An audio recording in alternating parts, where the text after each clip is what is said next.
नमस्कार मित्रों, आपका एक बार फिर से स्वागत है हमारे चैनल पर। तो मित्रों, इससे पहले हम लोग प्रधानाध्यापक एवं प्रधान शिक्षक परीक्षा से संबंधित टीचिंग एप्टीट्यूड प्रश्नों का सेट देख रहे थे।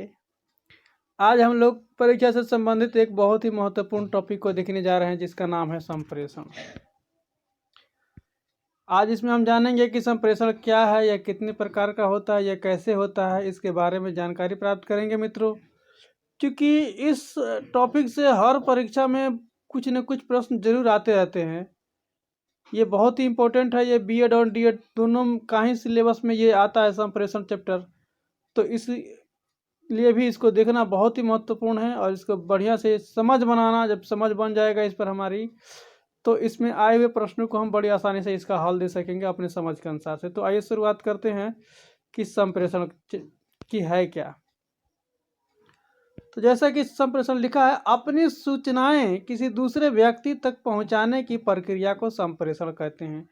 यानी एक व्यक्ति अपनी सूचना किसी दूसरे व्यक्ति को संप्रेषित करता है, कहता है, तो संप्रेषण। यानी एक व्यक्ति जो है अपनी बात को दूसरे व्यक्ति से कहता है, तो वह उसके साथ संप्रेषण कर रहा होता है। उदाहरण के तौर पर मान लीजिए कि जैसे कि आप वर्ग कक्ष में अपने बच्चों को, विद्यार्थियों तक ज्ञान पहुंचाते हैं, सूचना देते हैं, संप्रेषण करते हैं। यह भी एक संप्रेषण होता है। तो यह भी कहा गया है कि संप्रेषण में कम से कम 2 व्यक्तियों का होना आवश्यक होता है। अधिक भी व्यक्ति हो सकते हैं, परंतु 2 व्यक्तियों के बीच संप्रेषण होता है। तो अब हम लोग जान गए कि संप्रेषण है क्या। संप्रेषण है कि एक व्यक्ति अपनी बात को किसी दूसरे व्यक्ति तक कहता है, पहुंचाता है, वह संप्रेषण हो जाता है। तो आइए जानते हैं कि संप्रेषण के कौन कौन से घटक होते हैं।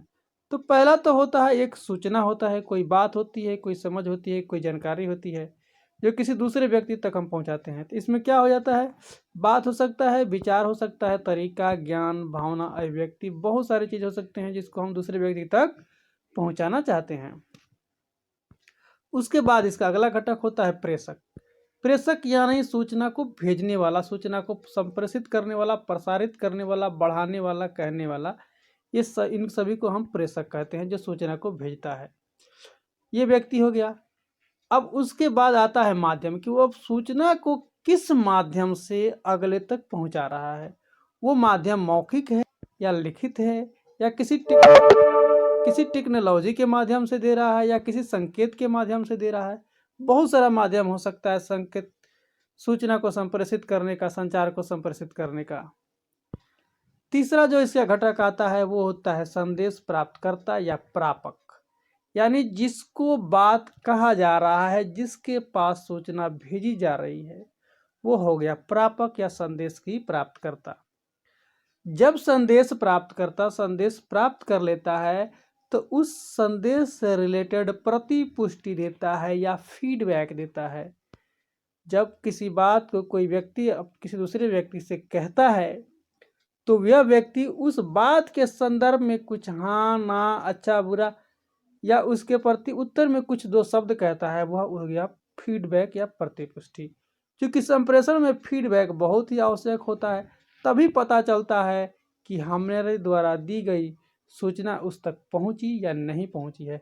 जब उधर से फीडबैक प्राप्त हो जाता है, तो सूचना प्रेषित करने वाले को लगता है कि हमने जो सूचना दी थी वो अगले व्यक्ति तक पहुंच गई है। तो चलिए आइए आगे बढ़ते हैं। इसमें कुछ दार्शनिकों का कुछ मत है, इनको देखते हैं कि संप्रेषण किसको कहा जाए। तो न्यूमैन तथा समर जो दार्शनिक हैं, इनके अनुसार कहते हैं कि संप्रेषण 2 या 2 से अधिक व्यक्तियों के मध्य विचारों, सम्मतियों एवं भावनाओं का विनिमय है, यानी आदान प्रदान है। ये कहते हैं कि संप्रेषण क्या है कि 2 व्यक्ति हो सकता है या 2 से अधिक व्यक्ति के बीच में उनके विचार हो सकते हैं, उनकी सम्मति हो सकती है, उनकी भावनाओं का आदान प्रदान ही संप्रेषण है। तो ये कहते हैं कौन, न्यूमैन तथा समर कहते हैं।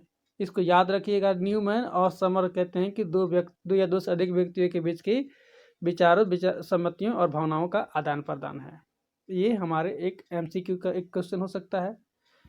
चलिए आगे देखते हैं कि लुइस एलन के अनुसार, लुइस एलन एक दार्शनिक है, उनके अनुसार क्या है, संप्रेषण उन सब तत्वों का योग है जो एक व्यक्ति तब प्रयोग करता है जब वह दूसरे व्यक्ति के मस्तिष्क में समझ पैदा करना चाहता है। मतलब किसके कहने का ये हुआ कि एक व्यक्ति किसी चीज को खुद से समझ रहा है और यही समझ जब सामने वाले व्यक्ति को, दूसरे व्यक्ति को वह समझाना चाहता है, बताना चाहता है, तब उसमें समझ पैदा करता है संप्रेषण के माध्यम से।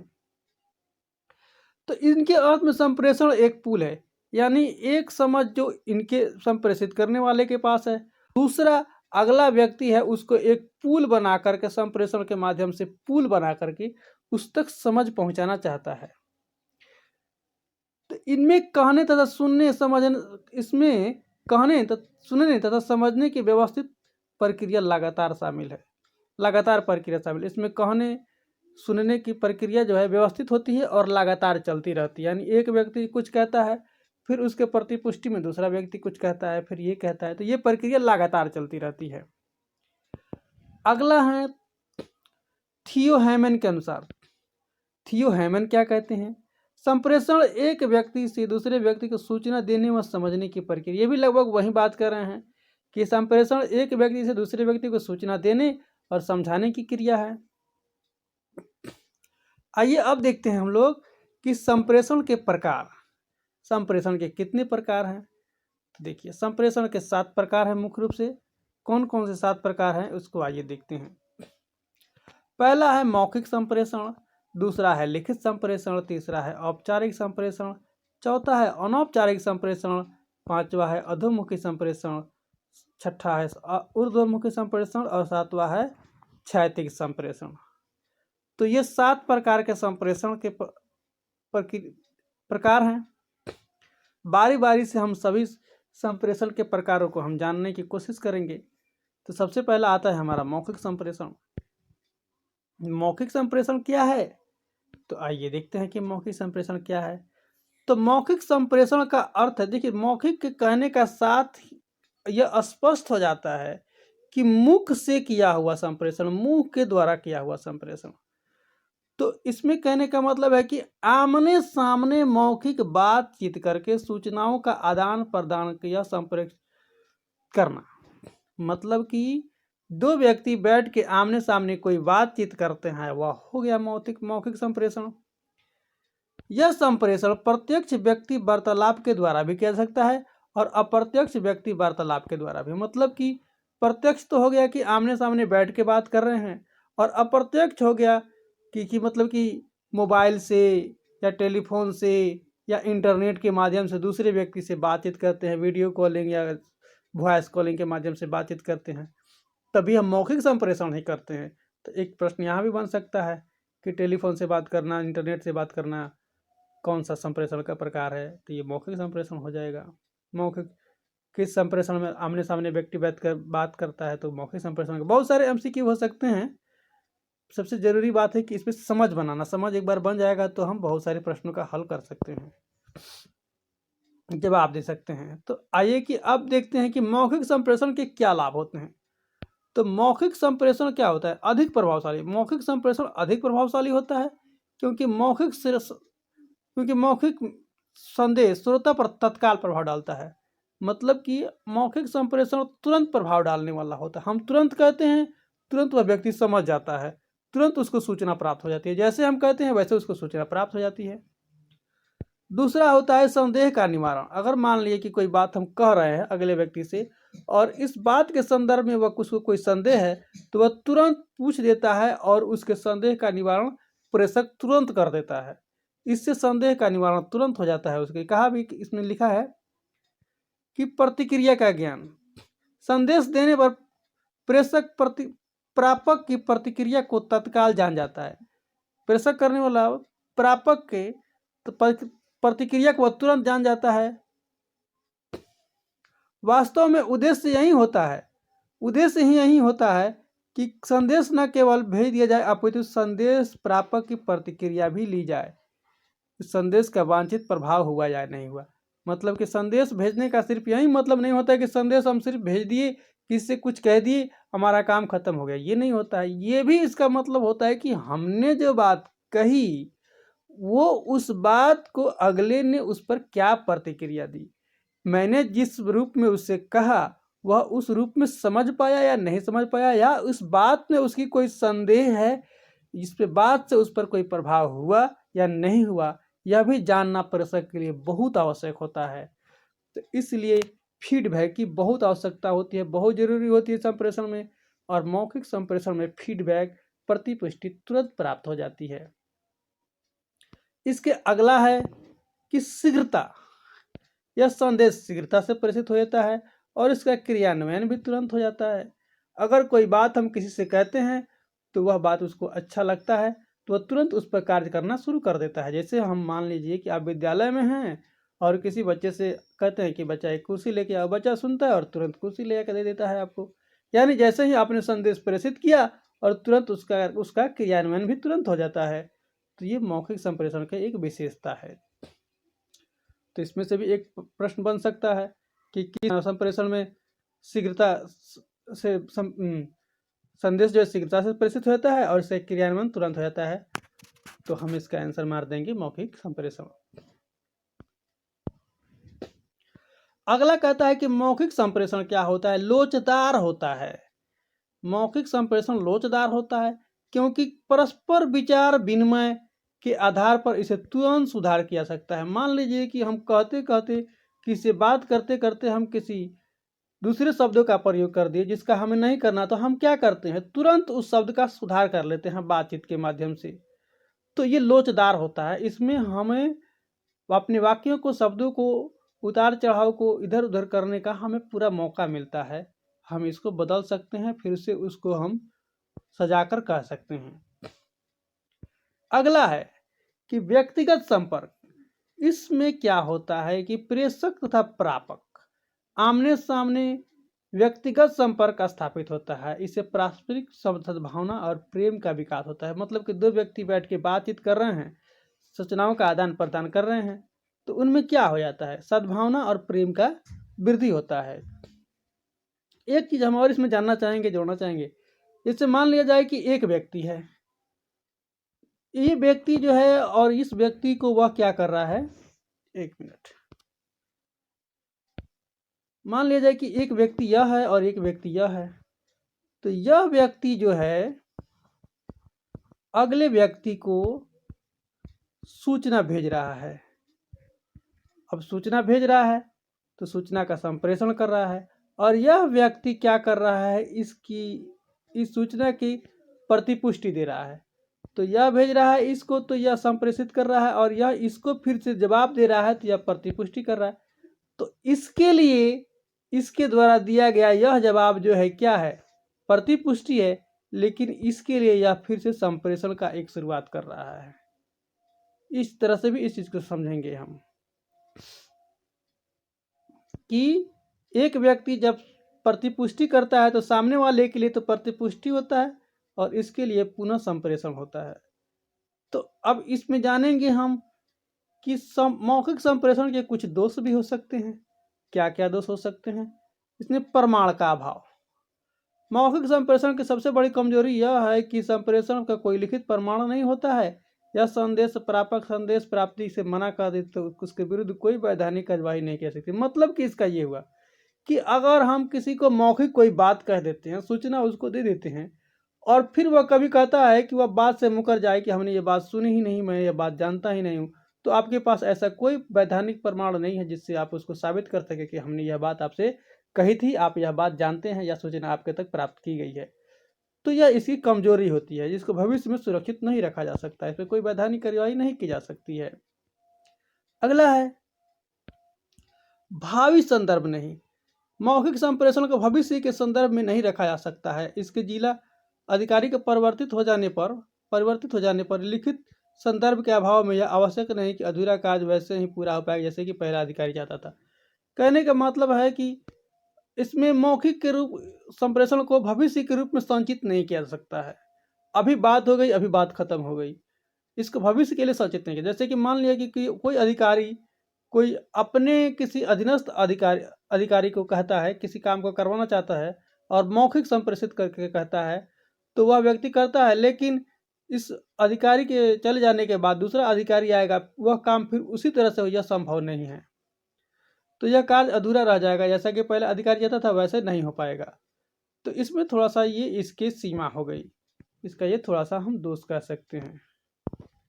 संदेश की लंबाई। अब मौखिक संदेश में क्या है कि संदेश की दशा में यह लंबे संदेश की दशा में यह विधि उपयुक्त नहीं है, और विशेषकर जब संदेश अनेक व्यक्तियों तक दिया जाना हो, क्योंकि संदेश समस्त एक ही रूप में याद करने का।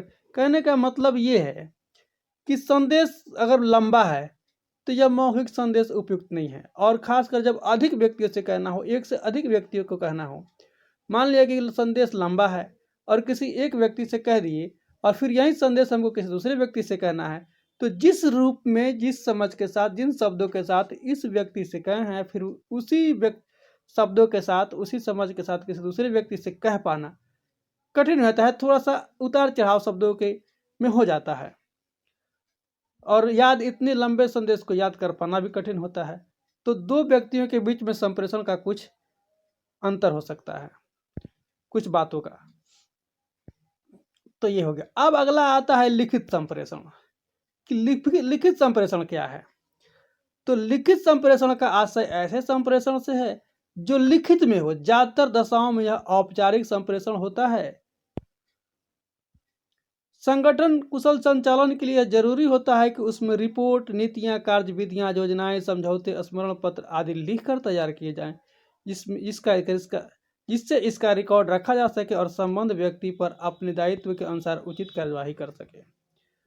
लिखित संप्रेषण का अर्थ हुआ कि इस संप्रेषण के माध्यम से व्यक्ति को लिख करके संप्रेषित किया सकता है। यह अधिकतर औपचारिक संप्रेषण होता है, फॉर्मल होता है। मतलब कि इसमें क्या है कि अपने अधीनस्थ कर्मचारी को या अपने उच्चतर कर्मचारी को कोई सूचनाएं, कोई बातें लिखित रूप में दी जाती है। संगठन के कुशल संचालन के लिए बहुत जरूरी होता है कि उसमें जो भी रिपोर्ट है, जो भी इसकी नीति है, कार्य की विधि है, योजना है, समझौता है, जो कुछ भी है, सबको लिखित रूप में संप्रेषित किया जाए, या संप्रेषित लिखित रूप में उसको पाया जाए। ये सब होता भी है, हम लोग अपने शिक्षा विभाग के बारे में जानते भी हैं। अब लिखित संप्रेषण के कुछ लाभ हैं। लिखित संप्रेषण का क्या लाभ है? लिखित संप्रेषण में पक्षों का प्रत्यक्ष संपर्क अनावश्यक होता है। दूसरे शब्दों में कहें तो संदेश प्रापक जो व्यक्ति होता है वह व्यक्तिगत उपस्थिति आवश्यक नहीं थी। मान लीजिए कि किसी को हम मान लीजिए कि किसी व्यक्ति को हम कोई सूचना प्रेषित करना चाहते हैं और लिखित करना चाहते हैं, तो कोई जरूरी नहीं है कि प्रापक जो है, प्राप्तकर्ता जो है मेरे सामने हो। वह मेरे सामने नहीं भी होता है, फिर भी उसको सूचना लिखित रूप से उसके पास हम भिजवा सकते हैं। कोई जरूरी नहीं है प्रेषित करने के लिए, वह सूचना प्रेषित करने के लिए मेरे सामने ही हो। दूसरा फायदा ये होता है कि भावी संदर्भ, लिखित में आ जाने पर यह संदेश अस्थायी रूप ग्रहण कर लेता है और भविष्य में इसकी संदर्भ में कभी भी निकाल कर देखा जा सकता है। कहने का मतलब हुआ कि जब किसी संदेश को हम लिखित रूप में हम ला देते हैं तो यह संदेश क्या होता है, अस्थायी रूप ग्रहण कर लेता है, और भविष्य में कभी भी इसको हम खुद से प्रेषक या प्रापक दोनों निकालकर इसको देख सकते हैं। अगला है अस्पष्टता। इससे क्या होता है, संदेश में अस्पष्टता आ जाती है। लिपिबद्ध हो जाने के कारण उसमें अस्पष्टता आ जाती है। स्पष्टता का मतलब हुआ कि संदेश में पॉइंट टू पॉइंट सभी अक्षर और शब्द का एक क्रम हो जाता है, जिससे उस संदेश को फेर बदल होने की संभावना, इधर उधर होने की संभावना बिल्कुल खत्म हो जाती है और वो संदेश एकदम पॉइंट टू पॉइंट स्पष्ट हो जाता है। ये होता है। अगला है सोचने का समय। लिखित संप्रेषण में संदेश संप्रेषण कर के पूर्व प्रेषक को सोचने एवं समझने का पर्याप्त समय मिल जाता है, जिससे संदेश सदैव प्रभावी तैयार होता है। कहने का मतलब है कि संदेश को लिखने के लिए प्रेषक को क्या होता है, काफी समय सोचने समझने का काफी समय होता है। और क्या होता है, सदैव क्या होता, सूचना क्या होता है, संदेश क्या होता है, एकदम प्रभावी रूप से सोच समझ करके बढ़िया से जब लिखता है तो संदेश क्या होता है, प्रभावी हो जाता है। अब लिखित संप्रेषण के कुछ दोष भी होते हैं, ये दोष को अब हम जानते हैं। मित्रों अब बीच बीच में ही रोके, सॉरी, कहना पड़ रहा है कि अगर आप चैनल पर नए हैं तो चैनल को सब्सक्राइब कर लीजिएगा, अपने मित्रों को शेयर करिएगा अगर चैनल हमारी बातें और हमारा समझाने का स्तर अगर अच्छा लगता है तो। और आगे क्या कहें, बहुत से लोग वीडियो देखते हैं और सब्सक्राइब नहीं करते हैं, थोड़ी सी अच्छा नहीं लगता है। लाइक भी किया कीजिए वीडियो को। चलिए आगे कर चलते हैं। इसमें कुछ दोष हैं लिखित संप्रेषण के, क्या हैं? सबसे पहला दोष तो आता है कि गोपनीयता का अभाव। अब मान लीजिए कि हम किसी को संदेश संप्रेषित करना चाहते हैं तो उसको टाइप करना पड़ेगा, और जो बात हम किसी अगले तक भेजना चाहते थे वह बात लिपिबद्ध करने वाला, टाइप करने वाला भी जान जाता है। उसके चूंकि उसके हाथों से गुजरना होता है तो वह भी जान जाता है। तो इसमें गोपनीयता क्या होता है? अभाव हो जाता है इसमें। अगला है अनावश्यक देरी। अब इसमें क्या है कि अनावश्यक देरी होती है। अब मान लीजिए कि एक बार तो संदेश को हाथ से लिखा जाता है, फिर उसके बाद उसको टाइप होता है, फिर हस्ताक्षर होने के बाद उसको प्रेषित होने में अनावश्यक रूप से बहुत देरी हो जाती है इसमें। तो इसमें देरी हो जाती है, ठीक है। अगला देखते हैं क्या है। प्रतिक्रिया का ज्ञान नहीं। इसमें फीडबैक की प्राप्ति नहीं हो पाती है, लगभग नहीं हो पाती है, क्योंकि अब लिखित संप्रेषण में संदेश प्रापक की प्रतिक्रिया का ज्ञान ही नहीं होता। उसने संदेश किस प्रकार से समझा है। अब मान लीजिए कि हमने कोई संदेश को किसी को संप्रेषित किया लिखित माध्यम से, और जब उसके पास चल जाता है और जिसमें वह पढ़ रहा होता है, प्राप्त कर रहा होता है संदेश को, उस समय हम उसके पास नहीं होते हैं, और वो फिर अपना फीडबैक भी हमको नहीं दे पाता है। हम उसके फीडबैक को नहीं जान पाते हैं कि उस पर क्या प्रतिक्रिया हुई, वह किस तरह से समझा है। तो इसमें प्रतिक्रिया का अभाव होता है, क्योंकि संप्रेषण में। इसमें अगला है लोच का अभाव। लोच का अभाव के कहने का अर्थ होता है कि जब संदेश एक बार संप्रेषित हो जाता है फिर इसे वापस नहीं लाया जा सकता है। उपयुक्त, अब कहने का मतलब है कि एक बार संदेश हम भेज दिए, उसमें कुछ त्रुटि हो गई या कुछ कमी बेसी हो गया तो फिर वापस उसको सुधारा नहीं जा सकता है, वो कठिन हो जाता है सुधारना उसके लिए। अब यहाँ पे लिखा है कि उपरोक्त वर्णित दोनों विधियों में से कौन सी विधि श्रेष्ठ है, यह कह पाना कठिन है। अब यह कह पाना कठिन है कि मौखिक संप्रेषण ज़्यादा प्रभावी है या फिर लिखित संप्रेषण ज़्यादा प्रभावी होता है, ये कह पाना कठिन हो जाता है, क्योंकि दोनों के ही अपने अपने गुण हैं और दोष हैं, ठीक है। तो दोनों ही ठीक हैं, अच्छे हैं। तो चूँकि वीडियो बहुत लंबा हो रहा है, इसी से अब हम इसको यहीं पर रोकते हैं। फिर अगले वीडियो में हम बाकी बचे संप्रेषण के प्रकारों के पर चर्चा करेंगे। इतना ही पर इस वीडियो को समाप्त करते हैं। जय हिंद, जय भारत मित्रों। अगर एक बार फिर से कहना चाहेंगे कि अगर चैनल पर नए हैं तो चैनल को सब्सक्राइब कर लीजिएगा। Thank you.